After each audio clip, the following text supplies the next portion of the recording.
Video.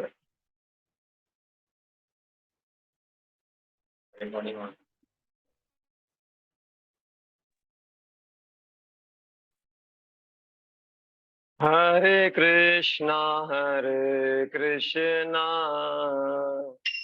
Krishna Krishna Hare Hare, हरे राम राम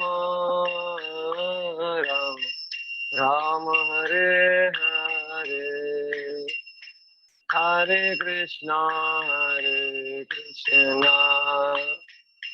कृष्णा कृष्णा हरे हरे, हरे राम राम राम हरे हरे, हरे कृष्णा कृष्णा कृष्णा हरे हरे, हरे राम राम राम हरे हरे, हरे कृष्णा कृष्णा कृष्णा हरे हरे, हरे राम राम राम हरे हरे, हरे कृष्णा कृष्णा कृष्णा हरे हरे, हरे राम राम राम हरे हरे, हरे कृष्णा कृष्णा कृष्णा हरे हरे, हरे राम राम राम हरे हरे, हरे कृष्णा कृष्णा कृष्णा हरे हरे, हरे राम राम राम हरे हरे, हरे कृष्णा कृष्णा कृष्णा हरे हरे, हरे राम राम राम हरे हरे, हरे कृष्णा कृष्णा हरे हरे, हरे राम राम राम हरे हरे, जय प्रभुपादा प्रभुपादा प्रभुपादा, जय प्रभुपादा, निताय गौर हरि बोल, हरि बोल, हरि बोल, हरि बोल।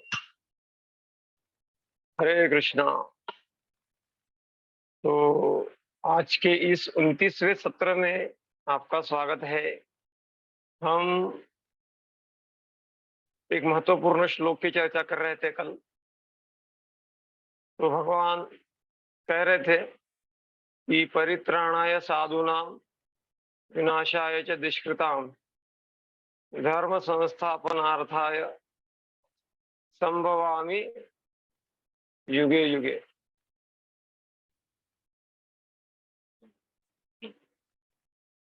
तो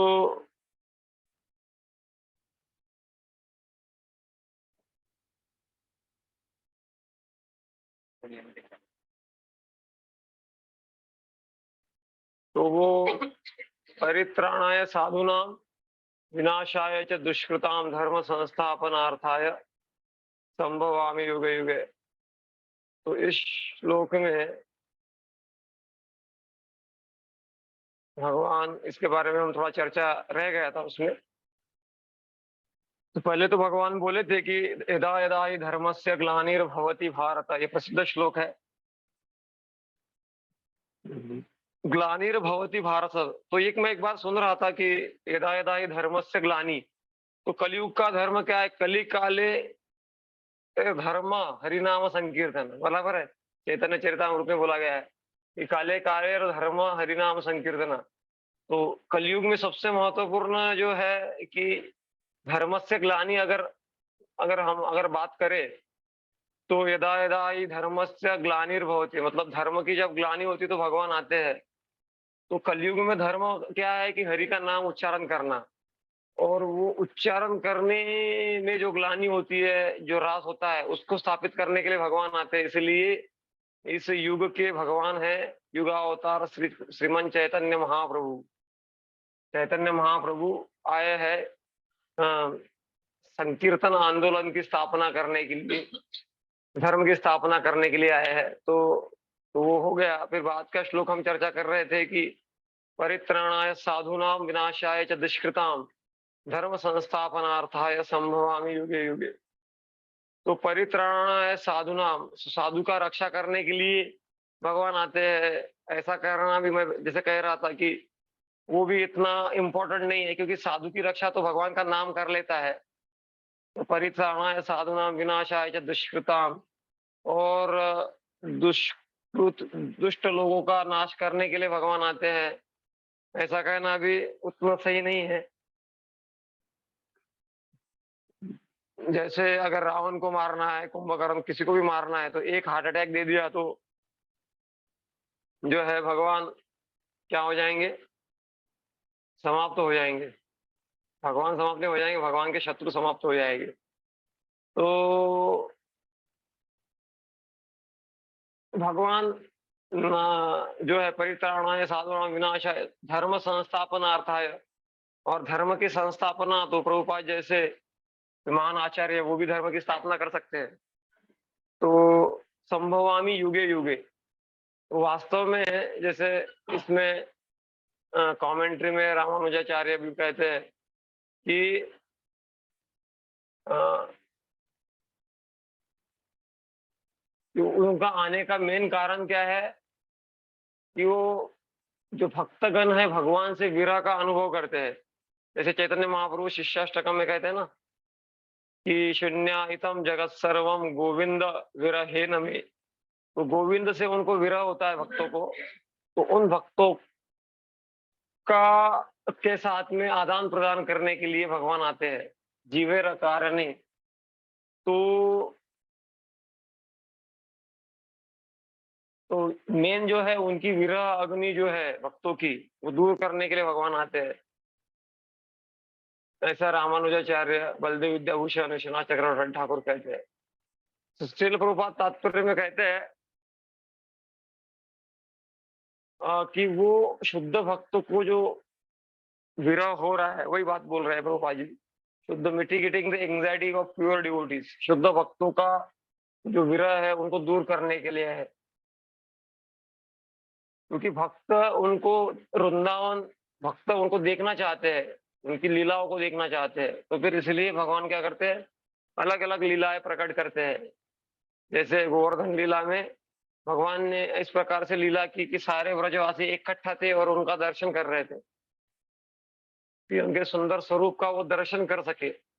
भगवान के गोविंदम नटवर वपु, बर्हापीडम नटवर वपु कर्णयो कर्णिकारम विभ्रतवासम कनक कपसम वैजयंतीम च मालाम रंध्रान रेणु अधर सुदया पूरयन गोपवृंदे वृंदारण्यम स्वपद रमणम प्राविशत गीत कीर्ति। तो इस प्रकार से जो है भगवान के बारे में बताया गया है कि उनका इतना सुंदर स्वरूप है। तो भगवान के तो इसीलिए रुक्मिणी महारानी भी एक प्रार्थना में बोलते हैं रूपम दृश्याम दृश्यमताम अखिलार्थ लाभम। रूपम दृश्याम, जिसके पास में आंखें है वो आंखों की सार्थकता भगवान के दर्शन करने में है। इसीलिए क्या करना चाहिए, भगवान का दर्शन करना चाहिए। इससे हमारा अविद्या भी नष्ट होता है। और यहाँ पे बोला है विनाशाय च दृश्यता। तो ये जो इतने असुरगण है, तो कोई कहेगा कि अरे भगवान आते हैं असुरों को नाश करते हैं, क्या भगवान को हिंसा करना अच्छा लगता है? तो इसके बारे में भी श्रीधर स्वामी बताते हैं कि एक माँ जो है अपने बच्चे को एक चांटा लगाती है, तो माँ अपने बेटे पे कोई अन्याय नहीं कर रही है। वास्तव में वो उसको उस स्तर से ऊपर उठाना चाहती है, जो बालिकपन है, बचपना है उसमें, उससे उसको निकालना चाहती है। तो इसी प्रकार से भगवान भी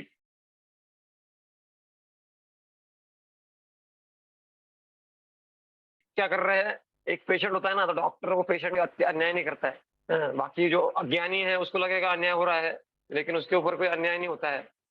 तो यहाँ पर वही बात बता रहे हैं। और धर्म संस्थापन अर्थ है, तो भगवान आते हैं धर्म की स्थापना करने करने के लिए।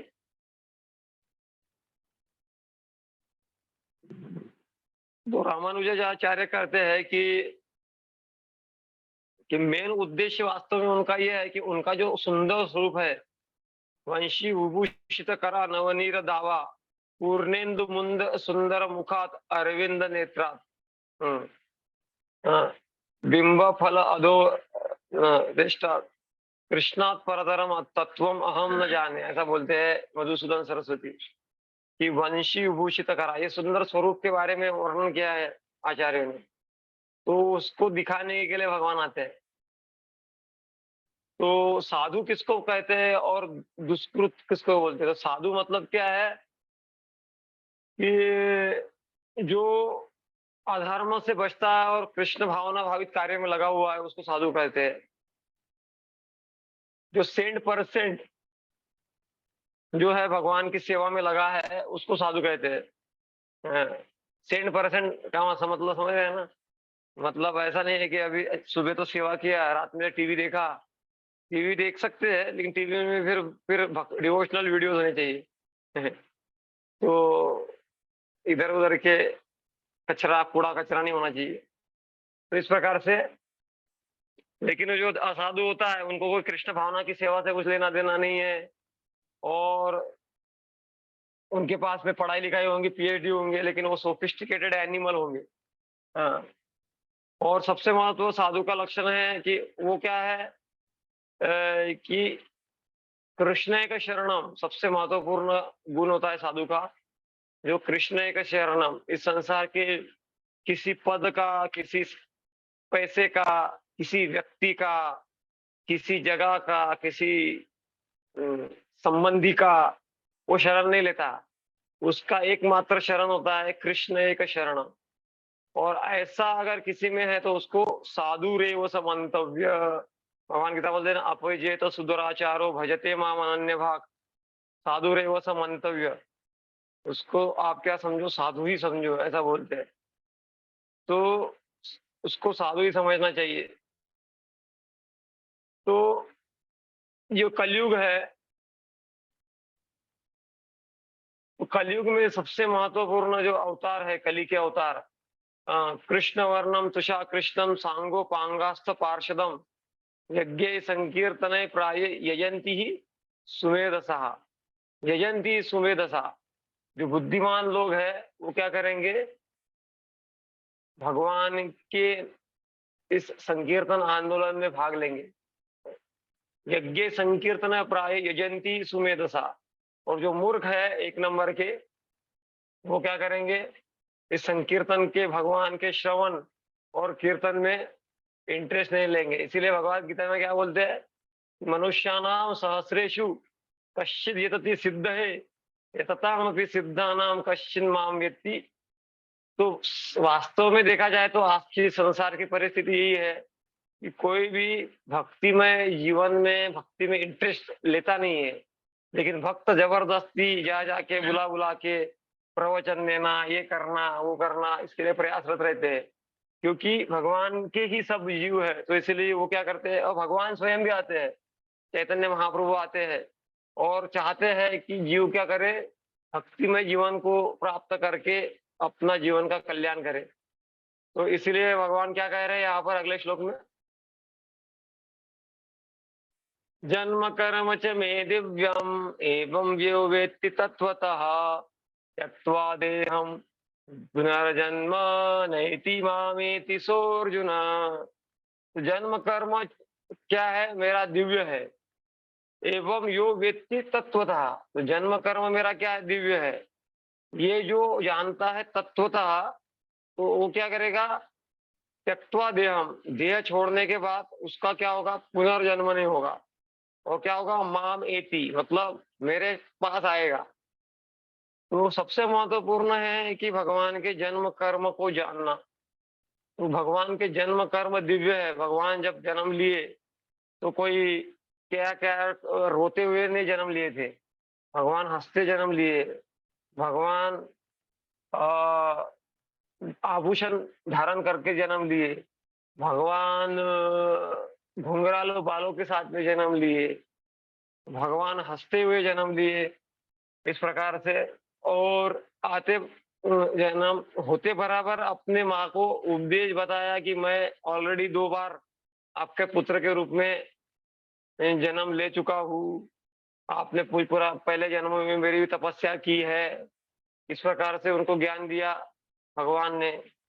भगवान जब जन्म लिए तो सारे जो जेल के जो है खुल गई, जो ताले खुल गए, पूरा जेल खुल गया। वसुदेव महाराज को कृष्ण को लेके जाना बहुत आसान हो गया। और ऊपर से जो देवी देवता जो है पुष्प वृक्षा वर्षा करने लगे। चंद्रमा जो अष्टमी का चंद्रमा था, वो पूर्णिमा का चंद्रमा बन गया, पूरा खुल गया। अभी कृष्ण चंद्र ही प्रकट हो गए हैं, तो वो भी पूरा प्रकट हो गए। इस प्रकार से और फिर भगवान जब जा रहे थे यमुना से, तो यमुना ने भी रास्ता दे दिया। और फिर ऊपर से बारिश हो रही है, तो फिर अनंत शेष भी आ गए ऊपर से प्रोटेक्शन देने के लिए। तो ये भगवान के जो लीला है, जो है दिव्य है, जन्म कर्म च में दिव्यम। तो इसीलिए रामानुजाचार्य कहते हैं कि जब हम भगवान के इस दिव्य लीलाओं के बारे में श्रवण कीर्तन करते हैं,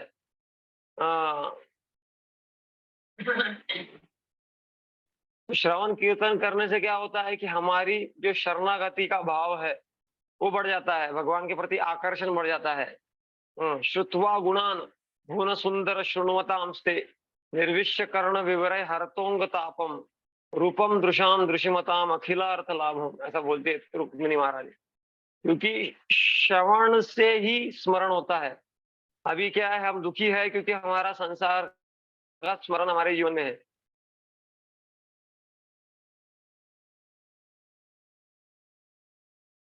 सारा संसार ही बैठा हुआ है चित्त में। हाँ, तब तक जो है हमारी भगवान के प्रति शरणागति नहीं होगी। तो इसीलिए विश्वनाथ चक्रवर्ती ठाकुर और जो दिव्य के बारे में बताते हैं रामानुजाचार्य मधुसूदन सरस्वती, वो कहते हैं कि दिव्य का मतलब क्या है। जो बोलते हैं कि दिव्य मतलब जो भौतिक नहीं है, और सीधा स्वामी क्या कहते हैं कि दिव्य का अर्थ क्या है, जो सामान्य नहीं है, मतलब जो इस संसार से संबंधित नहीं है। इसीलिए भगवान के जो भी कार्य है दिव्य है।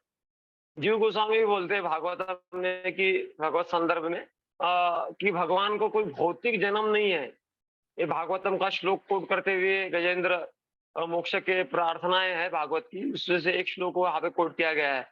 न विद्यते यस्य च जन्म कर्म वा न नाम रूपे गुण दोष एव वा तथापि लोकापेय संभवाय स्वमायया तानि अनुकूलम गच्छति। इसमें उदाहरण है कि न विद्यते यस्य जन्म कर्म वा, साधारण इनका जन्म और कर्म नहीं है। न नाम रूपे गुण दोष वा, उनको कोई इस संसार के सामान्य नाम और गुण दोष लागू नहीं होते हैं। तो अगले इसके आगे भी श्लोक है भागवत में वर्णन उसका, उसमें बोलते हैं कि उनका क्या है, दिव्य जन्म कर्म क्या है, दिव्य है। इसके बारे में गजेंद्र बोलते हैं। तो दिव्य का अर्थ ये भी होता है कि जो अपने दिमाग से दिमाग की बत्ती जलाओ।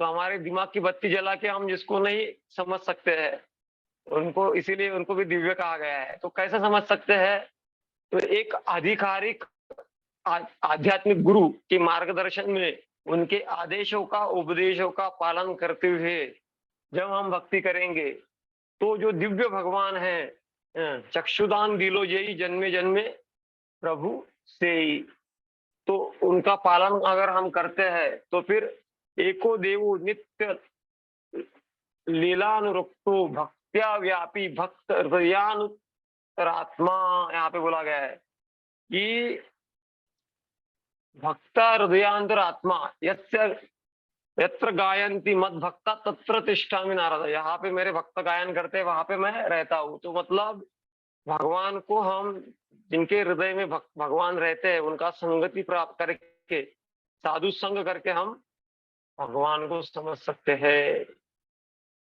तो रामानुजाचार्य कहते हैं कि भगवान के जो कर्म जन्म कर्म है ये कोई अपने जैसे जन्म कर्म नहीं है। जैसे मैं पिछले कल भी वो कह रहा था कि हम जो है अपने करनी के कारण जो हमको जन्म करना लेना पड़ता है। हमने जो करनी किया है, हाँ, जैसे जाचे कर्म तैसे फड़ो देतो रे ईश्वर, मराठी में ऐसा कहावत है। तो हमको उस कारण से अ, आना पड़ता है, लेकिन भगवान करुणा के कारण प्रकट होते हैं। करुणया, हम्म, करुणया ऐसा बोला गया है, करुणा करुणा से कारण, क्योंकि भगवान क्या है, करुणा सिंधु है, दिनेक बंधु है, वात्सल्य सिंधु है। वो जो है क्या करते हैं, आ, मतलब भक्तों को समय समय पे क्या करते हैं, रक्षा करते हैं। हम्म, जे एवं यो वेत्ति तत्वतः, तो तत्वतः भगवान को जानना चाहिए यहाँ पे। तो भगवान तो तत्वतः शाश्वत है ही, लेकिन हम भगवान के दिव्य कार्यकलापों को जानकर तो बात कार्यकलाप को अगर हम जानेंगे तो हम भी शाश्वत उस धाम को प्राप्त करेंगे। तो विश्वनाथ चक्रवर्ती ठाकुर, बलदेव विद्याभूषण, श्रील प्रभुपाद कहते हैं कि तो वो तत्वता का मतलब जो जानते हैं कि वही है परम ब्रह्म, परम धाम, पवित्रम परमम भवान, वही भगवान है, वो जो शाश्वत मुझे जो अभी उपदेश आदेश कर रहे हैं। और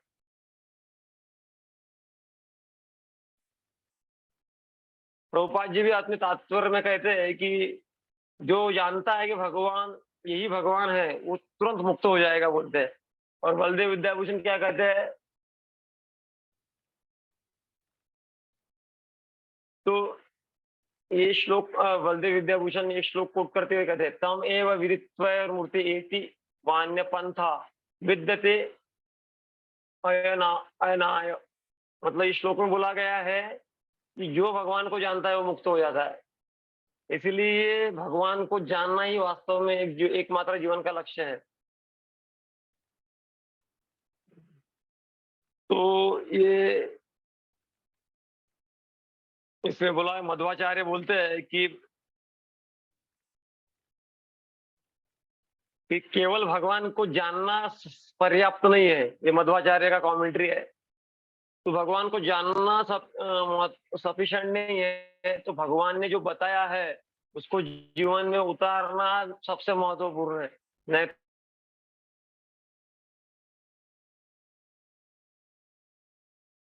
तो पोथी पढ़ पढ़ मुआ पंडित भयाना कोई ढा, सेवाओं में लगना सबसे महत्वपूर्ण है। इसीलिए बोला जाता है कि जब तक हम उसको अपने जीवन में लगाएंगे नहीं, तो उसको बोलते हैं कि philosophy without character is useless, Prabhupada के शब्दों में। हाँ, प्रभुपाद बोलते हैं ना कि philosophy without character is useless. तो फिलोसॉफी होना अच्छी बात है, फिलोसॉफी से ही हम वास्तव में अवेयरनेस, बीमारी की जानकारी होना, क्या है अच्छा है क्या बुरा है उसका जानकारी होगा, तब तो व्यक्ति अप्लाई करेगा ना।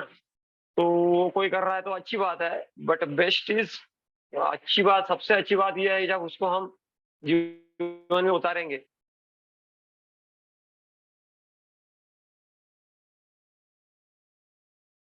तो तब अनुभव होगा भगवान के बारे में, लोगों को अनुभव पता है, प्रैक्टिकली जीवन में लाया तो कैसे लोगों का जीवन परिवर्तित, विदेशी लोग कैसे डांस में कीर्तन वगैरह कर रहे हैं, और माताएं, ये रशिया की माताएं साड़ी पहन के भगवान के सामने नृत्य कर रही है।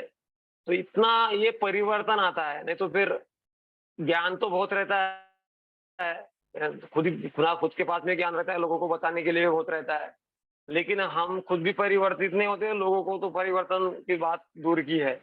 या फिर लोगों का परिवर्तन होगा अभी तो उनकी प्रामाणिकता के कारण होगा, लेकिन हम अगर अपने ये प्रवचन तक ही सीमित रखेंगे और जीवन में उतारने का प्रयास नहीं करेंगे तो हम शो बॉटल बोलते हैं, शो बॉटल रह जाएंगे। ठीक है, तो त्यक्त्वा देहम, तो भगवान को जो है अ अ अ, जो शरीर छोड़कर जो मुनि योगी लोग प्राप्त करते हैं, तो बोला गया है कि वो तपस्या से प्राप्त करते हैं। तो वो तपस्या करते हैं कि क्लेशोदिक्तरस्तेषाम् अव्यक्तासक्तचेतसाम् अव्यक्ता ही गतिर्दुःखम देह अद्भिर्वाक्य से। तो वो निराकार, कुछ लोग निराकार की उपासना करते हैं, कुछ लोग परमात्मा का ध्यान करते हैं। लेकिन प्रभुपाद जी बोलते हैं कि such liberation is not at all easy. इस प्रकार से मुक्ति मिल सकती है कुछ लोगों को, जैसे योग का अभ्यास करते हैं, लेकिन इस कलयुग में वो प्रैक्टिकल नहीं है, ऐसा बताते हैं प्रभुपाद। तो प्रभुपाद जी इसलिए बोलते हैं कि इस संसार में हरेर नाम एव केवलम फलौ नास्ते व नास्ते गतिरन्यथा। तो इसीलिए ये सबसे महत्वपूर्ण है कि भगवान को नहीं जानता वो अज्ञान में रहेगा। और अगर वो कोई शहद का बॉटल है, प्रभुपाद जी के तात्पर्य से लिया गया है पॉइंट्स, अब या शहद का बॉटल है, ऊपर से ही चाटेगा तो उसको क्या टेस्ट मिलेगा? तो वो भी बात बोल रहे थे, सी पॉइंट वो बता रहे हैं कि ये फिलॉसफी तो ठीक है, लेकिन वो आपको मुक्ति करने के लिए सफिशिएंट नहीं होगा। जब तक हम भक्त बनकर भक्तिमय सेवाओं में रत नहीं होगे, तब तक वो आपको ज्ञान, पंडित लोग संसार जानेगा पंडित के रूप में, लेकिन भगवत धाम जाने के लिए क्या है, भक्ति करना होगा। तो इसीलिए ऐसे जो तथाकथित पंडित है, उनको भगवान के भक्तों की कृपा के लिए राह देखना चाहिए। इसलिए सबसे महत्वपूर्ण रिकमेंड कर रहे हैं प्रभुपाद कि हमको क्या करना चाहिए, भक्तिमय जीवन का अभ्यास करना चाहिए। तो भगवान के जन्म कर्म को जब हम जानते हैं, तो ये यहाँ पे तुलना की गई है, इसे चार्ट का हम यहाँ डिस्कस नहीं करेंगे पूरा। तो योगी के लिए बहुत डिफिकल्ट है और भक्तों के लिए बहुत आसान है, और यहाँ पे सक्सेस गारंटेड है। धावन निमीलया नेत्रे न पतेत न स्खलेत यह, ऐसा बोला गया है। तो जो बाकी लोग हैं उनका भी होप है, एक ही होप है, जब वो भक्तों के संपर्क में आएंगे तब वो भक्त बन सकते हैं। तो यहाँ पर भगवान बोल रहे हैं, वितराग भय क्रोधा मन्मया मामुष्पाश्रिता बहो ज्ञान तपसा पूता मद भाव मागता। तो वितराग भय क्रोधा, तो राग भय और क्रोध, इससे मुक्त होकर क्या करो तुम, मनमया माम उपाश्रिता, मेरा आश्रय लो। बहु ज्ञान तपसा, हे अर्जुन, बहु मतलब बहुत सारे लोगों ने ज्ञान और तपस्या के द्वारा शुद्ध होकर मद भावम आगता, वो लोग मेरे धाम में आ गए हैं, ऐसा बोलते हैं। तो यहाँ पर बताया गया है कि ट्रांसेंडेंटल लव फॉर कृष्णा। तो इस संसार में बहुत सारी समस्याएं हैं, इसके बारे में हम चर्चा कर रहे हैं अभी कि इसके, जैसे राग भय और क्रोध, तो सॉल्यूशन क्या है? तो हम भगवत धाम क्यों नहीं जा पाएंगे? तो पहला तो है राग, मतलब आसक्तियां, दूसरा है भय, तीसरा है क्रोध। तो अगर हमारे अंदर राग होता है, भय होता है, क्रोध होता है, तो हम भगवान को नहीं समझ सकते। तो उसका सॉल्यूशन क्या है? भगवान की शरण लो, गुरु की शरण लो, और आध्यात्मिक परंपरा से जुड़ो, और नौ यौगिक पद्धति जो भक्ति के पद्धति है, श्रवणम कीर्तनम विष्णु स्मरणम, इस पद्धतियों का अभ्यास करो। तब हम क्या करेंगे, तो इसमें कैसे होता है कि भक्ति में लेवल से अलग अलग, साधु श्रद्धा तथा साधु संग, भजन क्रिया अनर्थ निवृत्ति निष्ठा रुचि आसक्ति भाव प्रेम। तो हम तो अभी आदो श्रद्धा और साधु संग में ही है। तो हमारी श्रद्धा थोड़ी रहती है, तो हमको साधु संग करने की इच्छा होती है, प्रवचन सुनने की इच्छा होती है, उसको हमको क्या करना चाहिए, उसको बुझने नहीं देना चाहिए, ये तुरंत बुझ जाती है। और उसमें सबसे बड़ा रोल प्ले करता है बुझने के लिए हमारा मन। अरे प्रवचन इतना समझ में नहीं आ रहा है, प्रवचन तो बोर हो रहा है, या अरे ये कौन बोल रहा है, ये हमारा मन बोल रहा है, आत्मा प्रसन्न हो रहा है, ये कौन जान रहा है? क्योंकि इसमें मिलावट तो कुछ भी नहीं है, ज्ञान तो एज इट इज है, गीता का ही ज्ञान बताया जा रहा है। और हो सकता है कि जो प्रवचन करता होता है, सभी एक्सपर्ट नहीं होते, तो उस कारण से भी थोड़ा उसका कंट्रीब्यूशन रहता होगा। लेकिन वास्तव में देखा जाए तो प्रभुपाद जी क्या बोला करते थे, मैं मेरे गुरु महाराज का प्रवचन सुनने जाता था तो मेरे को कुछ भी नहीं समझ में आता था, लेकिन मैं फिर भी बैठा रहता था उधर ही। और वही जो बैठे रहते थे उधर प्रभुपाद, आज जो है आचार्य के रूप से जाने जाते हैं, उदाहरणार्थ। तो वैसे ये स्टेजेस है, इस प्रकार से स्टेज में। तो रामानुजाचार्य कहते हैं कि ज्ञान तपस्या, मतलब कुछ लोग तपस्या करते हैं, ये करते हैं, लेकिन ये जो पद्धति है वो भो नाम जन्म नामन्ते ज्ञानवान माम प्रपद्यते, अल्टीमेटली क्या है, ऐसा उल्टा खाने में लोगों को ज्यादा इंटरेस्ट है, सीधा खाओ, ऐसा घुमा फिरा के मुंह तो इधर ही है, इधर ही आना पड़ेगा ना। तो वैसे ही सर्व कारण कारणम, तो इसीलिए वो बोल रहे हैं कि कुछ लोग तपस्या करके भगवान को प्राप्त करना चाहते हैं, लेकिन वो चक्कर में उनको जन्म पे जन्म लेने पड़ते हैं। तो श्रीधर स्वामी कहते हैं ज्ञान तपस्या मीन्स नॉलेज। तो ज्ञान तपस्या मतलब ऐसा नहीं है कि मैंने अपने मन से कोई तपस्या का निर्माण कर लिया, मतलब कोई प्रामाणिक गुरु जब कुछ पद्धति बताता है, ये तपस्या करो वो करो, तो वो ज्ञान तपस्या है। अपने मन से मनमाने ढंग से तपस्या नहीं करना है कुछ भी। जैसे कि एकादशी है, या फिर आविर्भाव तिरोभाव दिन है, इस प्रकार से जन्माष्टमी है, राधाष्टमी है, कल बलराम पूर्णिमा है, तो ऐसे त्योहारों को मनाना ये तपस्या, इससे द्वारा हम भगवत धाम जाने के लिए। तो हम जैसे चर्चा कर रहे थे वितराग भय क्रोधा, तो कौन से लोग जो है भगवान को प्राप्त नहीं कर सकते, जो राग है, अटैच्ड है, जैसे पैसे के पीछे लालायित है, ये पूरा पैसा पैसा पैसा, honey is better sweeter than money is sweeter than honey, ऐसा बोला जाता है। मतलब इसमें जब आसक्त हो जाता है व्यक्ति, तो भगवान की ओर मुड़ता नहीं है, फिर पैसा है, फिर और अलग अलग even so called social service में क्या होता है कि इतना अटैच हो जाता है कि उसको भगवान की सेवा करना है, ये इंटरेस्ट ही नहीं आता है। तो इसलिए भगवान क्या बोलते हैं, सर्वधर्मान परित्यज्य त्यज लोक धर्मान, ऐसा होना, सर्वधर्मान परित्य। और फिर वितराग भय क्रोधा, और दूसरी कैटेगरी रहती है वो जो निराकारवादी, निराकारवादियों को लगता है कि इस संसार में किसी भी स्वरूप की पूजा करना, संबंध रखना गलत है, तो उनको दिव्य स्वरूप, दिव्य धाम की कोई जानकारी नहीं रहती। उस स्वरूप के बारे में वर्णन किया जाए, भगवान का भक्तों के साथ में वर्णन किया जाए, तो वो इंटरेस्ट नहीं लेते, और फिर वो भयभीत होते हैं ऐसे कल्पना से। और तीसरी कैटेगरी रहती है क्रोधी लोग, उनको गुस्सा आते रहता है, बात बात पे नाक पे उनके गुस्सा रहता है।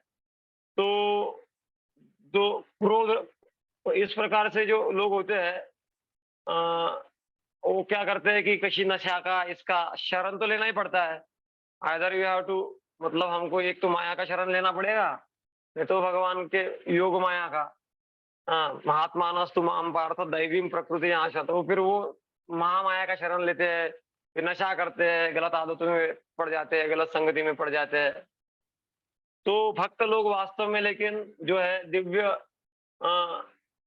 चीज में आनंद लेते हैं, वो भगवान का शरण लेते हैं, और दिव्य आध्यात्मिक गुरु के मार्गदर्शन में, और एक परंपरा में ज्ञान प्राप्त करते हैं। इसलिए उनके जीवन में चिंतन हमेशा भगवान का चलते रहता है, उनका इंटरेस्ट श्रवण में और कीर्तन में रहता है।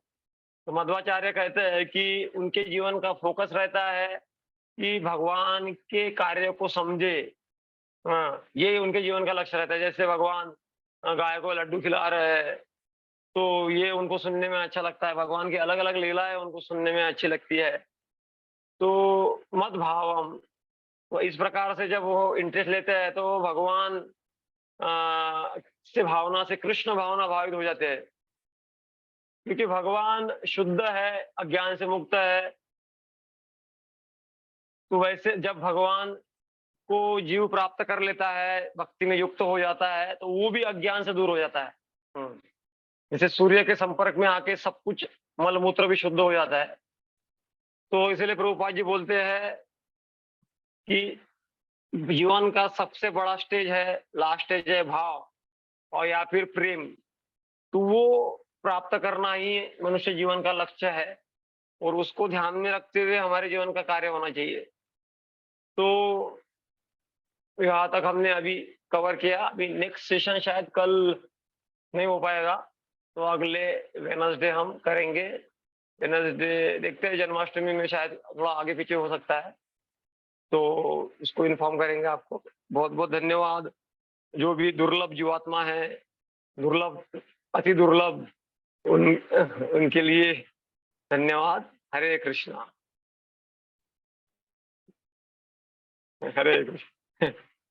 ठीक है, और कौन है? अच्छा, दो है, ओके, ठीक है। हरे कृष्णा। ठीक है, कोई प्रश्न है ना? प्रश्न है क्या? 1 मिनट है, फिर प्रश्न होगा तो मैं रिकनेक्ट करता हूँ। अनम्यूट करके बोलिए, अभी बोलना है तो बोल लीजिए। अगर नहीं प्रश्न तो फिर मैं रिकनेक्ट नहीं करूंगा। 2 मिनट है अभी। हाँ, हरे कृष्णा पर वही धन्यवाद पुनः। थोड़ा अनम्यूट करके बोलिए। ठीक है। शायद आपने अनम्यूट किया है क्या? एक मिनट। हाँ, हरे कृष्णा पर वही धन्यवाद पुनः। सुना है क्यों नहीं दे रहा है? हरे कृष्णा वही धन्यवाद ऐकू येत पुनः। आहे का तुम्हाला? संजीव शाह जी कुछ बोल रहे थे। हाँ, हरे कृष्णा पर वही। आपने अनम्यूट किया है क्या संजीव शाह जी? ये हाँ जी पर आपने वही। अनम्यूट नहीं किया होगा शायद, इसलिए सुनाई देना चाहिए था। आवाज आ रही है? हरे कृष्णा। हरे कृष्णा। हाँ, ठीक है, कोई बात नहीं। अभी शायद कुछ टेक्निकल प्रॉब्लम है। मेरा आवाज तो सुनाई दे रहा है ना? हाँ। हाँ, ठीक है, आपका सुनाई नहीं दे रहा है। भगवान ने आपको म्यूट कर दिया लग रहा है। ठीक है, तो मैं मीटिंग एंड करता हूँ। अगर कोई अर्जेंट ऐसा कुछ हो लग रहा होगा आपको तो कॉल कर लीजिए। ठीक है, हरे कृष्ण। हाँ, हाँ, ठीक ठीक, हरे कृष्णा। ठीक है, हरे कृष्ण।